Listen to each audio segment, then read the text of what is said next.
जिंदगी में इतना बड़ा बदलाव अचानक कैसे आ गया? आइए बैठिए, सब बताता हूँ। दोनों आमने सामने बैठे। शाम ने विस्तार से बताया कैसे बूढ़ी माँ उसके घर आई, कैसे उसने उन्हें खाना खिलाया, कैसे उन्होंने बीज दिए और कैसे उसकी फसल चमत्कार की तरह लहलहा उठी। भैया, शायद वो कोई साधारण स्त्री नहीं थी, उनकी दुआ लग गई। मेहनत तो मैंने पहले भी की थी, पर इस बार जैसे ऊपर वाले ने साथ दे दिया। धर्मपाल की आंखों में अचानक चमक आई। वह बोला, वो बूढ़ी पहले मेरे घर आई थी, उसी ने सबसे पहले मेरे दरवाजे पर दस्तक दी थी। मैंने ही उसे देखा था, मैंने ही उसकी आवाज सुनी थी। आपके घर? हाँ, उसने मुझसे भी खाना मांगा था। अगर मैंने उस दिन उसे खाना दे दिया होता तो ये बीज मुझे मिलते। इसका मतलब साफ है, ये सब जो आज तुम्हारे पास है असल में मेरा होना चाहिए था। किस्मत ने बस एक मौका दिया था और वो मेरे दरवाजे पर आया था। भैया, दुआ और बद्दुआ जगह देखकर नहीं मिलती, दिल देखकर मिलती है। पर वो पहले मेरे पास आई थी। अगर मैं चाहता तो वो बीज मुझे देती। इसका मतलब वो सब मेरा है। अभी चलो और सब कुछ उससे लेकर मुझे दो। मुझे ज्ञान मत दो, घुमा फिरा कर बातें करने की जरूरत नहीं है। सीधा सीधा कहो कि वो संपत्ति मेरी है। भैया, संपत्ति बीज से नहीं उगती, नियत से उगती है। मैं सिर्फ इतना कह रहा हूं कि जो दुआ मैंने कमाई वो किसी से छीनी नहीं जा सकती। धर्मपाल खड़ा हो गया। कुछ पल दोनों भाइयों के बीच सन्नाटा रहा। अगर ऐसा है तो मैं अपना हक लेकर रहूंगा, चाहे जैसे भी हो। जो कुछ भी है उस पर मेरा अधिकार है और मैं उसे लेकर ही मानूंगा। अगर आपको लगता है कि यही सही है तो ढूंढ लीजिए। धर्मपाल के मन में लालच फिर जाग उठा। धर्मपाल बिना कुछ कहे मुड़ गया। धर्मपाल गांव-गांव भटकने लगा। हर दरवाजे पर पूछता। वह खेतों में गया, मंदिर के पास गया, नदी किनारे गया। दिन बीत गया, बूढ़ी का कोई पता नहीं। एक शाम वह थक कर उसी रास्ते पर बैठ गया जहां कभी शाम रोया था, लेकिन चारों ओर सन्नाटा था। कई दिनों की तलाश के बाद एक शाम धर्मपाल ने नदी किनारे एक पीपल के पेड़ के नीचे वही बूढ़ी औरत बैठी देखी। वह लाठी के सहारे शांत बैठी थी। धर्मपाल तेज कदमों से उसके पास पहुंचा। अच्छा, तो तुम यहाँ छुपी बैठी हो। मैं तुम्हें कब से ढूंढ रहा था। सोचा था कहीं दूर चली गई होगी, लेकिन तुम तो यहीं आराम से बैठी हो, जैसे तुम्हें किसी बात की चिंता ही नहीं। अब साफ साफ बताओ, यहाँ क्या कर रही हो? क्या बात है बेटा? जो दौलत आज शाम के पास है वो असल में मेरी होनी चाहिए थी। तुम सबसे पहले मेरे घर आई थीं। अगर उस समय मैं चाहता तो तुम वही बीज मुझे देती और आज वो सारी दौलत मेरे पास होती।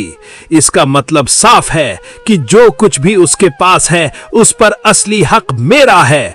इसलिए अभी मेरे साथ चलो और उससे सब कुछ लेकर मुझे दे दो। बेटा, वो बीज हाथ से नहीं, दिल से उगते हैं। शाम को मैंने सिर्फ बीज नहीं दिए थे, मैंने उसे दुआ दी थी, और दुआ उसे मिलती है जिसने खुद भूखा रहकर भी किसी और को रोटी खिलाई हो। बरकत चीजों से नहीं, नियत से आती है। मुझे ये ज्ञान की बातें मत सुनाओ।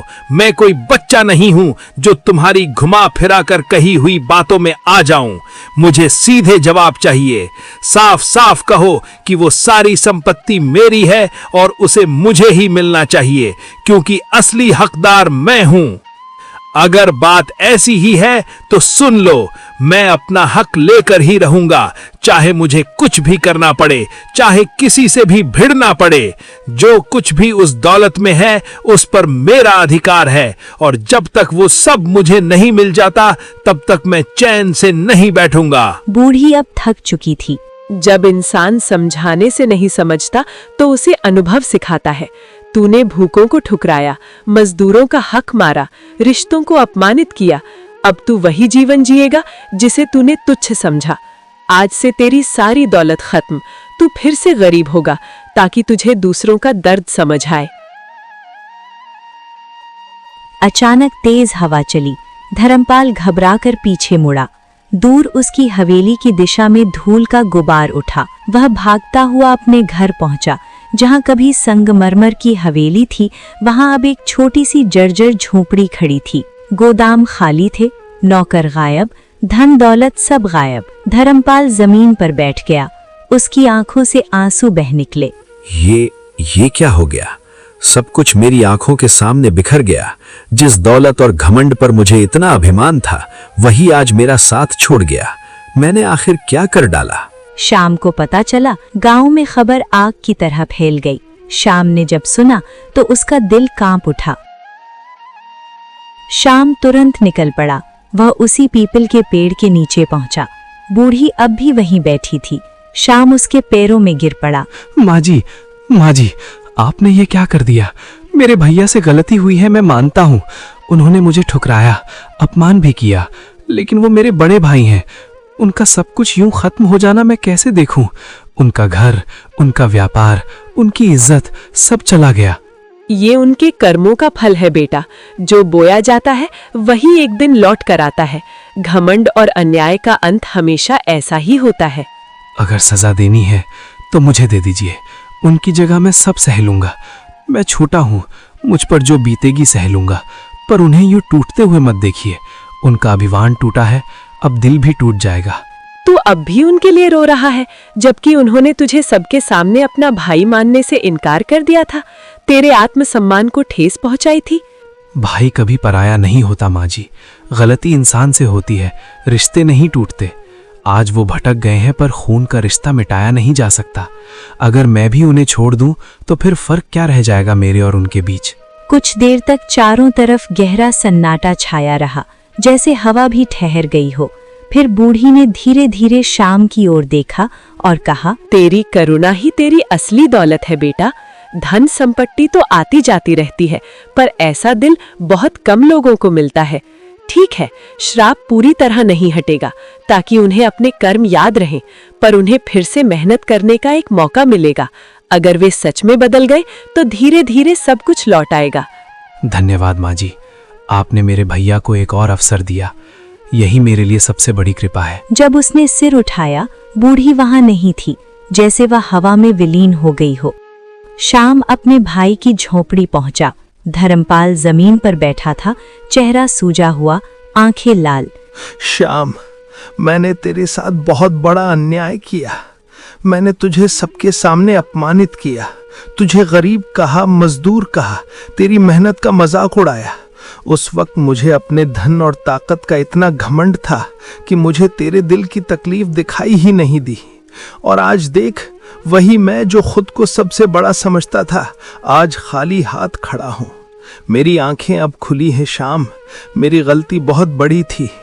अगर तेरे दिल में मेरे लिए थोड़ी भी जगह बची हो तो मुझे माफ कर दे भाई। भैया, मैं तो उसी दिन आपको माफ कर चुका था। मैंने अपने घमंड और लालच में आकर सब कुछ खो दिया श्याम। दौलत के पीछे भागते भागते मैंने रिश्तों की कीमत ही भूल गया। मुझे लगता था कि पैसे से ही इंसान की इज्जत होती है, लेकिन आज समझ में आया कि असली दौलत तो इंसानियत और अपने लोग होते हैं। काश मैं पहले समझ जाता। आज मेरे पास पछताने के अलावा कुछ भी नहीं बचा। नहीं भैया, अभी आपने सब नहीं खोया, आपके पास मैं हूँ। आंसू बह निकले। धीरे धीरे धर्मपाल ने मेहनत शुरू की। इस बार मजदूरों का सम्मान किया, समय पर मजदूरी दी, विनम्रता सीखी। समय बीतता गया, दोनों भाई साथ रहने लगे। अब न हवेली का घमंड था, न झोपड़ी की शर्म, सिर्फ अपनापन था। दौलत इंसान को बड़ा नहीं बनाती, दयालुता, ईमानदारी और विनम्रता ही असली अमीरी है। जो दूसरों का अपमान करता है, वक्त उसका अभिमान तोड़ देता है, और जो क्षमा करता है वही सच में सबसे धनी होता है। जिस दिन धर्मपाल ने दौलत नहीं, अपने भाई का हाथ थामा, उसी दिन वह सच में अमीर बन गया। घर हवेली से नहीं, दिल से बनता है, और जिस दिल में क्षमा हो वहां कभी गरीबी नहीं रहती। आपकी नजर में असली अमीर कौन था, श्याम या धर्मपाल? अपनी राय नीचे कमेंट में लिखें।